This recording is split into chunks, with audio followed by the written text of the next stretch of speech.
অনেকেই আছেন যারা সয়াবিন খেতে একদমই পছন্দ করেন না। আমি তাদের উদ্দেশ্যে বলবো আজকের সয়াবিনের এই রেসিপিটা বাড়িতে অবশ্যই একবার ট্রাই করবেন। আশা করছি আপনাদের সবার খুবই ভালো লাগবে।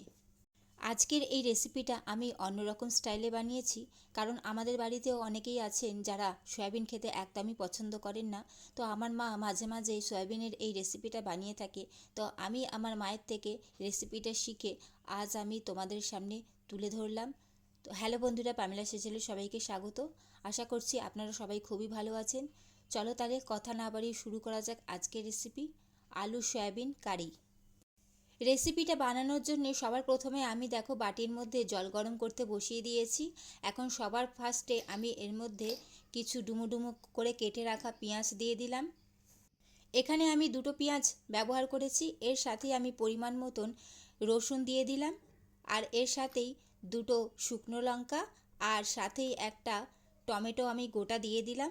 এখন সমস্ত কিছু ভালো করে আমি সেদ্ধ করে নেব, মোটামুটি 15 মিনিট মতন। সমস্ত কিছু ভালো করে সেদ্ধ হয়ে গেছে। এখন আমি গ্যাসের ফ্লেম অফ করে এটা নামিয়ে ঠান্ডা করে মিক্সারে এগুলোর একটা পেস্ট বানিয়ে নেব। অন্যদিকে কড়াইতে জল গরম করতে বসিয়ে দিয়েছিলাম, জল গরম হয়ে গেছে। এখন সবার ফার্স্টে আমি সয়াবিনগুলো সেদ্ধ করে নেব। এটা তোমরা জলে ভিজিয়েও করে নিতে পারো, গরম জলের মধ্যে। সয়াবিনটা সেদ্ধ হয়ে গেছে। এখন আমি নামিয়ে জল ঝরিয়ে ভালো করে চিপে জলটা বার করে নিয়েছি, আর একটা বাটির মধ্যে নিয়ে নিয়েছি। এটা আমি একটুখানি ম্যারিনেট করে নেব। এর জন্য সবার ফার্স্টেই আমি একটা ডিম দিয়ে দিচ্ছি। এর সাথেই আমি পরিমাণ মতন সামান্য একটু হলুদ গুঁড়ো দিয়ে দিলাম, আর এর সাথেই একটু কাশ্মীরি লঙ্কার গুঁড়ো দিয়ে দিলাম, আর এর সাথেই পরিমাণ মতন নুন দিয়ে দিচ্ছি। আর অবশেষে আমি একটু কর্নফ্লাওয়ার দিয়ে দিচ্ছি। এখন সমস্ত কিছু হাতের সাহায্যে ভালো করে মেখে নিতে হবে, যাতে প্রত্যেকটা সয়াবিনের মধ্যে মশলাটা ভালো করে মাখানো হয়ে যায়।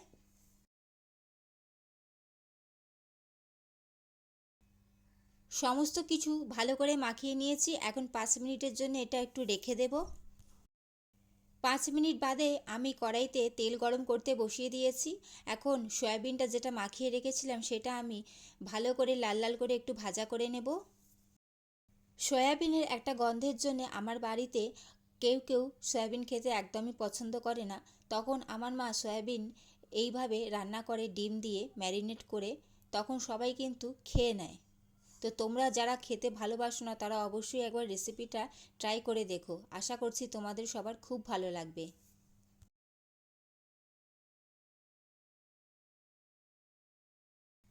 তো দেখো সয়াবিনটা আমি ভালো করে ভাজা করে নিয়েছি। এখন সয়াবিনটা আমি তেল থেকে তুলে নেব। অন্যদিকে যে টমেটো পেঁয়াজটা সেদ্ধ করেছিলাম সেটা ঠান্ডা হয়ে গেছে, সেটা মিক্সারের মধ্যে নিয়ে নিয়েছি আমি। এখন এর মধ্যে 1 চামচ মতন গোটা ধনে দিয়ে দিলাম। ভালো করে এটা মিক্সারের মধ্যে পেস্ট করে নেব। সয়াবিনটা ভেজে তুলে নেওয়ার পর আমি আর একটু তেল অ্যাড করেছি। সবার প্রথমে আমি আলু একটু লাল লাল করে ভাজা করে নেব। অবশ্যই এর মধ্যে আমি নুন হলুদটা তেলের মধ্যে দিয়ে দিয়েছিলাম।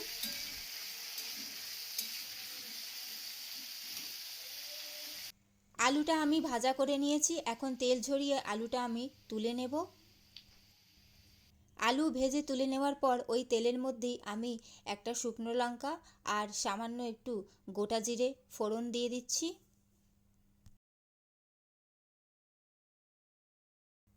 ফোড়নটা ভাজা করে নিয়েছি আমি কয়েক সেকেন্ড। এখন যে পেস্টটা বানিয়েছিলাম টমেটো পেঁয়াজের সেটা আমি দিয়ে দিলাম, আর এর সাথেই আমি পরিমাণ মতন হলুদ গুঁড়ো দিয়ে দিচ্ছি।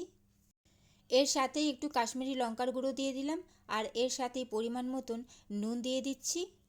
আর এর সাথেই সামান্য একটু টেস্টের জন্যে চিনি দিয়ে দিলাম আমি। এখন মশলাটা আমি ভালো করে কষিয়ে নেব। আমার চ্যানেলে আরও অনেক রেসিপি আছে বন্ধুরা, তোমরা চাইলে সেগুলো দেখে নিতে পারো।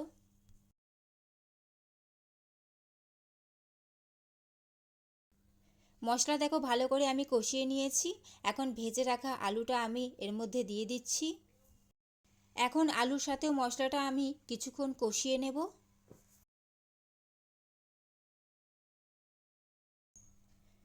মশলার সাথে আলুটা আমি 10 মিনিট কষিয়ে নিয়েছি। এখন ভেজে রাখা সয়াবিনটা আমি দিয়ে দিলাম। এখন সয়াবিনটা দিয়েও আমি 5 মিনিট একটু ভালো করে কষিয়ে নেব। সমস্ত কিছু ভালো করে কষিয়ে নিয়েছি। এখন আমি পরিমাণ মতন জল দিয়ে দিচ্ছি।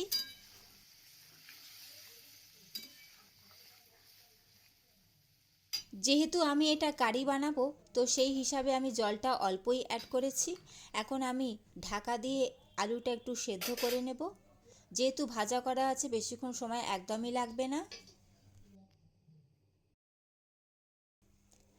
ফিরে এলাম বন্ধুরা 5 মিনিট বাদে। যেহেতু সমস্ত কিছু ভালো করে কষানো হয়েছিল আর ভাজা করা ছিল, তাই সেদ্ধ হতে কিন্তু একদমই বেশি সময় লাগে না। সমস্ত কিছু ভালো করে সেদ্ধ হয়ে গেছে।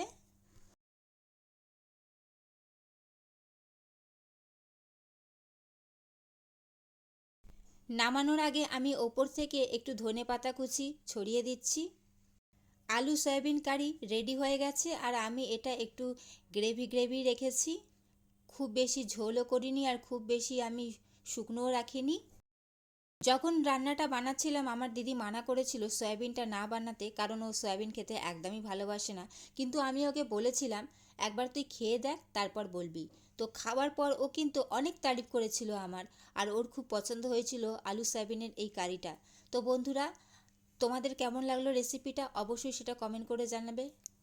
ভালো লাগলে লাইক কমেন্ট শেয়ার করে দিও, আর আমার চ্যানেলটি সাবস্ক্রাইব করে আমার পাশে থেকো বন্ধুরা। চলো টাটা।